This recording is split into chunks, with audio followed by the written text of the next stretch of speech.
කාටද ඉස්සෙල්ලම ස්තුති කරන්න කියලා හවුවත්තර මම ස්තුති කරන්න මගේ හිටපු ස්වාමීතුරියට ආව දාලා ගිය නිසා තමයි මම අද ඒක බුදුම බැඳීමක්. මැරෙනකන් මට කියන්න බැරි වුණා මං අප්පච්චිවට ආදරේ කියලා. ඒත් එයාගේ අතට මලක් දෙන්න බැරි වුණා අප්පච්චි මේ මල ඔයාට කියලා. අංකෝ මට පොඩි බකට්ස් හදලා දෙන්න. මම හැම වෙඩින් එකටම ෆ්‍රෙෂ් ෆ්ලවර්ස් දාන්නම් කියලා. මේ මල් දිසා යන ජීවත් වෙනවා. ඉන්දුවෙම පටන් ගන්න. මම මගේ ගේට් හදලා ඉවරයි. මට ආස වාහනත් ප්‍රමාණය ඉවරයි. මේ ගැට්ටේ නැතිකම විතරයි. ඉතින් අද මට හදිස්සියෙම මුදිතානිව හම්බුණා. ඔන්ට්‍රෝ කොවින් එක්සලන්ස් ලීඩින් ලේඩි ඉන් බිස්නස් අවෝඩ් සම්මාන උළෙලේ රන් සම්මාන ලාභිනියක් ඇය. මුදිතානිය අද දවසේ වෙනකොට සාර්ථක ව්‍යවසායිකාවක් සහ මේ ජීවිතේ යන්න බලාපොරොත්තු වෙලා හිටපු නැති අහඹු තැනකට මුදිතානිය ඇවිල්ලා ලස්සන ව්‍යවසායිකාවක් නිර්මාණය වෙලා තියෙනවා. මොකද්ද මේ සම්මාන පිටිපස්සේ තියෙන කතාව? මම ඇත්තටම අවුරුදු 19 දී තමයි මේ ව්‍යාපාරය පටන් ගත්තේ. හදිස්සියෙම මට අවුරුදු 17ක් වගේ කාල සීමාවේ මගේ අප්පච්චි නැති වෙනවා. අප්පච්චි ඉතින් අපි සියලු දේවල් ගැන බැලුවට අප්පච්චි නැති කාලෙක එයා නොසිතපු වෙලාවක එයා ජීවිතෙන් යන්න වෙච්ච නිසා අපිට බේසික් එකක් හදලා තියන්න එයාට පුළුවන් කමක් තිබුණේ නැහැ. ඉතින් අම්මට පුළුවන් කමක් තිබුණේ නැහැ මට ඉදිරියට උගන්වන්න. අන්තිමට මට අවුරුදු 18 වගේ පොඩි කාලෙකදී මට විවාහ වෙන්න වුණා. ඒක ඇත්තටම සාර්ථක විවාහ ජීවිතයක් නෙමෙයි. කතාවකුත් තියෙනවා මේ අඩු වයසින් කසාද බැඳම ඒක සාර්ථක වෙන්නේ නැහැ කියලා. ඇත්තටම මට ඒ දේ වුණා.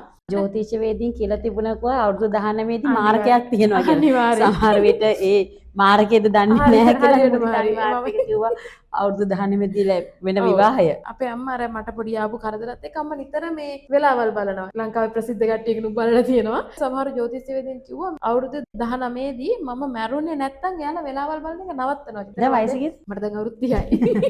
කමන්නේ නැහැ නවත්තනවා කිව්වොයි නවත්තලත් දන්නේ නැහැ. ඒක දැන් එයාලට ගිහලා මතක් කරමු කියලා මම අපේ අම්මටත් කිව්වා. අම්ම කොනේ අපි වාඩි වෙමු කියලා. ඒ දේත් එක්ක මට ලොකු බාධාවක් ආවා. මම මොන හරි දෙයක් කරන්න යනකොට අම්මා කියන ඕක කරන්න එපා මේ ඔයාට දැන් මෙහෙම කියලා තියෙනවා ඔයා පරිස්සම් වෙන්න ඕනේ. මම ගමනක් යන්න ගියා. මෙයා හැමදෙස්සෙම දැන් අරක තමයි ඔළුවේ වැඩ කරන්නේ. මම අම්මට කිව්වා අම්මා දැන් ඒක හිතන්න එපා. මට ඒක විහිළුවක් විතරයි. හැබැයි ඇත්තම ජීවිතේ මට අවුරුදු 19න් කසාද බඳින්න උනා. මං දැන් හිතන සමහර විට මගේ මාර්කේ ඒක මාර්කේ පැනලා දැන් මාර්කේ පැනලා 19 ඉවර වෙන කාල සීමාව වෙනකොට මට පුතෙක් ඉන්නවා.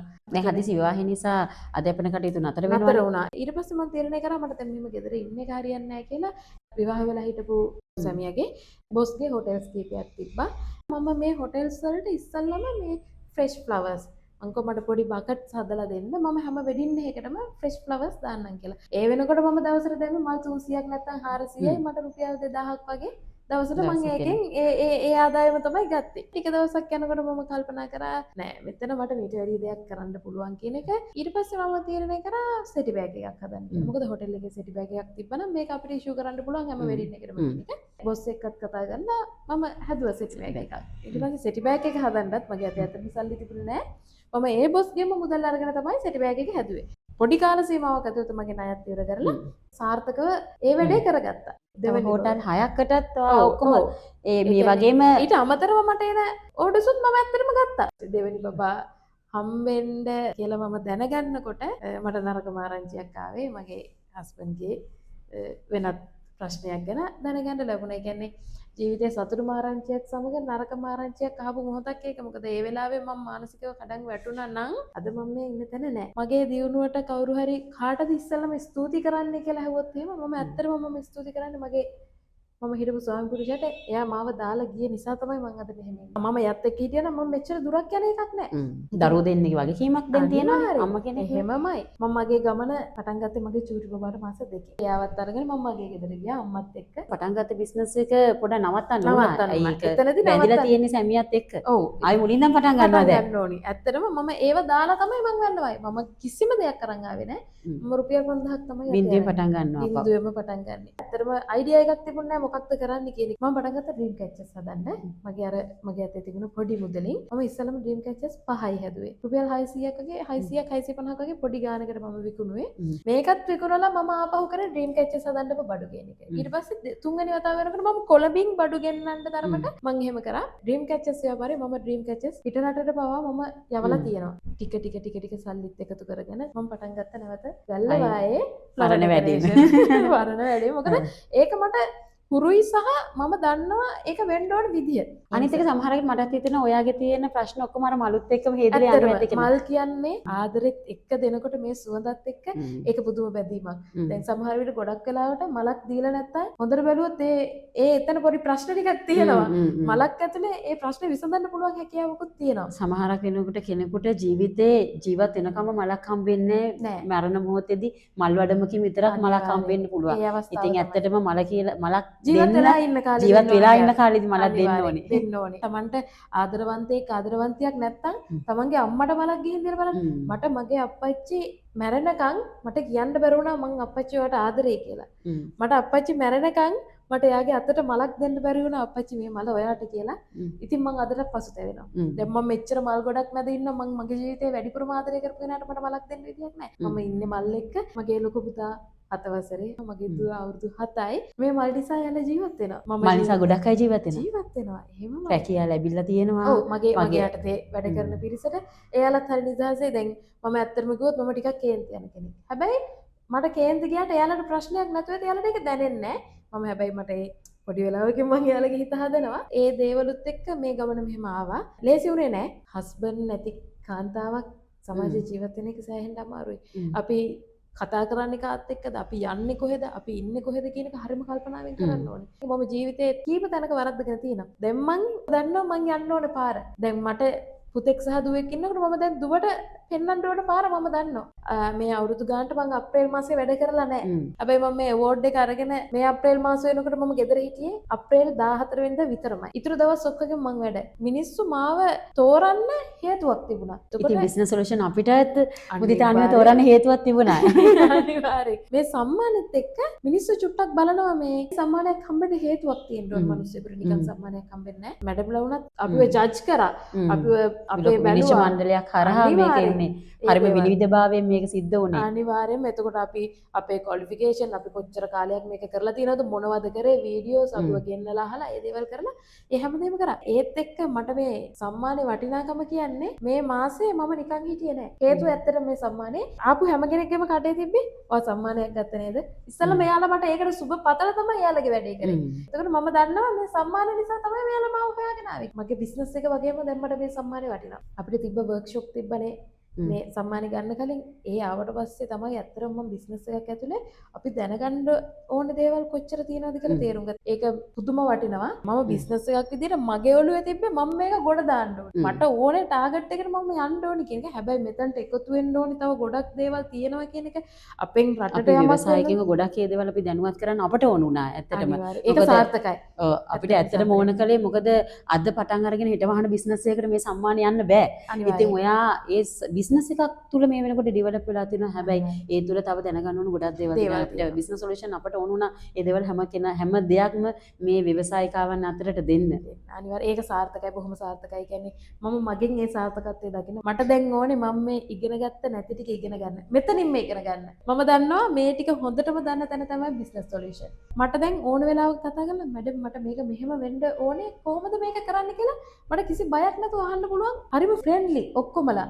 අවෝඩ් එක ගන්නකම් තියෙන දවස් කීපෙට මම සෑහෙන ටිකක් ඉගෙන ගත්තා. අපිට මේවා ඉගෙනන්නේ සාමාන්‍ය කට්ටිය නෙවෙයි මේකේ ලෙජන්ඩ්ලා. මැඩම්ලා සෑහෙන මහන්සිලා ටික කරලා තිබ්බා. ඉතින් ඒකත් එක්ක මේ ආපු ගමන ගැන පුදුම සතුටක් තියෙනවා. මුදිතානි මට ඇත්තටම ලොකු සතුටක් තියෙනවා මුදිතානි. අපි ඕන තරම් අනන්තවත් අහනවා. දරුවන්ව දාලා පවුල් ප්‍රශ්නවලදී අම්මලා තමන්ගේ ජීවිතේ නැති කරගන්නවා සහ දරුවන්ගේ ජීවිත නැති කරගන්න අම්මලා ඉන්නවා. මම ඒ අතරතුර වෙනස්ම කතාව මුදිතානිගේ දන්නවා. ඉතින් මම දන්නවා අනිවාර්යයෙන්ම රන් සම්මානයකට නෙමෙයි ඊටත් වඩා එහා දෙයකට මට දෙන්න පුළුවන් නම් මට මුදිතානිට වන් දෙන්න පුළුවන් උපරිම දේ දෙනවා. මොකද මම අගය කරන්නේ කාන්තාවක් විදියට අපි හැමෝම තුල අන්තිම ජීවිත තුලේ මේ මවට දෙන්න පුළුවන් උපරිම සාධාරණේ කරපු කාන්තාවක් ඔයා. ඉතින් එතෙන්දී ඔයා තීරණයක් ගන්න මගේ දරුවෝ වෙනුවෙන් මම ඉන්න ඕනේ.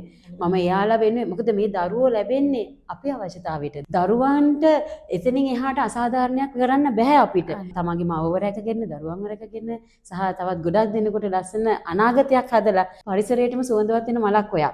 මං ආසයි ඔයාගේ කටින්ම අහගන්න කාන්තාවකට සැමියෙක්ව නැති වුණාට පස්සේ තව දරුවොත් එක්ක ජීවත් වෙලා ව්‍යවසායිකාවක් විදියට සහ පවුලේ බරක් කරට අරගෙන යනවා කියලා කියන එක ඇත්තටම අභියෝග අභියෝගයක්. මේක ඇතුළේදී ඔයා කොච්චරනම් මේ අභියෝගය අරගෙන වැඩේ කළාද? මගේ බබාලා දෙන්නත් එක්ක එළියට එනකොට මගේ චූටි බබාට මාස 2යි. ලොකු පුතාට අවුරුදු 4යි. මම තීරණය කරා මම පුතයි දුබයි අරගෙන මං යනවා මගේ ගෙදරකින්. මේ ගට් එක නැතිකම විතරයි මේ තියෙන්නේ. තීරණය ගන්න කෙනෙකුට අමාරුයි. මුදිතානේ ඒ තීරණය ගත්තා. ගත්තා. මම කියනවනේ මේ සැමියකින් අයින් වෙලා මේ ඒක එපා. එහෙම එපා. තමන්ගේ ප්‍රශ්නයක් තියෙනවා නම් කතා කරලා විසඳ ගන්න. මමත් අවස්ථා 3ක් දීලා තුන්වෙනි අවස්ථාවේ ආයෙ වෙච්ච කෙනෙක් මම. එයාට අදටවත් මම මගේ දරුවන්ටවත් උගන්වන්නේ නැහැ වෛර කරන්න. මට මේ ලෝකේ වටිනම දේ මගේ බබාලා දෙන්න.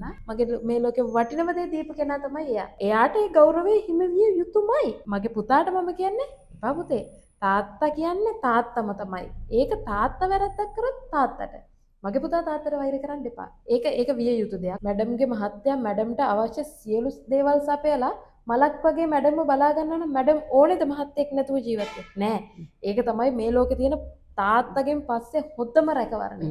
හොඳම ආරක්ෂාව සහ රැකවරණය. මම මගේ පුතාට මේ වෙනකොට හොඳම පාසලක උගන්වනවා. මගේ දුව වැල්ලවායි ප්‍රදේශයේ තියෙන හොඳම පාසලට මම යවනවා. කෙනෙක් අපේ කතාව අහලා එයාලගේ ජීවිතේ හදාගත්තොත් ඒ වටිනාකම කියන්න බෑ. Tamanට වැරද්දක් කරපු කෙනෙකුටවත් වෛර කරන්න අවශ්‍ය නැහැ.